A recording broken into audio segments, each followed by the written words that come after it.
Cinema లవర్స్‌కు back to back big updates వచ్చేసాయి. మొదటిగా 'రాఘవ లారెన్స్ కాంచనా 4' గురించి ఓ షాకింగ్ టాక్ వైరల్ అవుతోంది. ఇదే కాంచనా ఫ్రాంచైజ్‌లో లాస్ట్ సినిమా అవుతుందట. హారర్ కామెడీకి కొత్త ట్రెండ్ సెట్ చేసిన లారెన్స్ ఇక తర్వాత కొత్త ఫ్రాంచైజ్ ప్లాన్ చేస్తున్నాడని ఇండస్ట్రీలో టాక్ వినిపిస్తోంది. ప్రభాస్ నటిస్తున్న 'స్పిరిట్' మూవీ నుంచి అదిరిపోయే అప్డేట్ వచ్చింది. సందీప్ రెడ్డి వంగా తెరకెక్కిస్తున్న ఈ సినిమాలో ప్రభాస్, వివేక్ ఒబెరాయ్ మధ్య భారీ యాక్షన్ సీన్స్ షూట్ చేయబోతున్నారు. ఈ ఒక్క యాక్షన్ ఎపిసోడ్‌కే 2 నెలల షూటింగ్ అంట. ప్రభాస్ లుక్ కూడా ఫుల్ వైల్డ్ అండ్ మాస్ అవతార్‌లో ఉండబోతుందట. మెగాస్టార్ చిరంజీవి 'విశ్వంభర' మూవీ గురించి సోషల్ మీడియాలో వచ్చిన రూమర్స్కి దర్శకుడు వశిష్ఠ క్లారిటీ ఇచ్చాడు.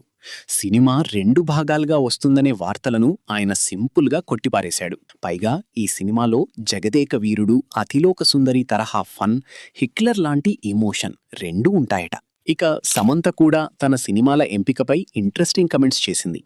నా సినిమాల్లో కథే హీరో అంటూ మహిళలు తమను తాము చూసుకునే పాత్రల్లో నటించాలనుకుంటున్నానని చెప్పింది. ప్రస్తుతం ఆమె నటిస్తున్న మా ఇంటి బంగారం మూవీపై మంచి అంచనాలున్నాయి. అటు మెగా ఫ్యాన్స్ వెయిట్ చేస్తున్న పెద్ద ట్రైలర్ రిలీజ్ డేట్ కూడా వచ్చేసింది.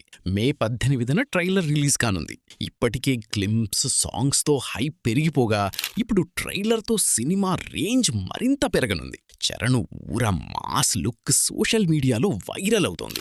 చివరిగా శర్వానంద్, శ్రీను వైట్ల కాంబోలో వస్తున్న జార్జ్ క్రిష్ మూవీకి హీరోయిన్గా మానసా వారణాసి పేరు వినిపిస్తోంది. శర్వా కూడా ఈ సినిమా కోసం తన లుక్ పూర్తిగా మార్చేస్తున్నాడు. ఈ అప్డేట్స్లో మీరెక్కువగా వెయిట్ చేస్తున్న సినిమా ఏది?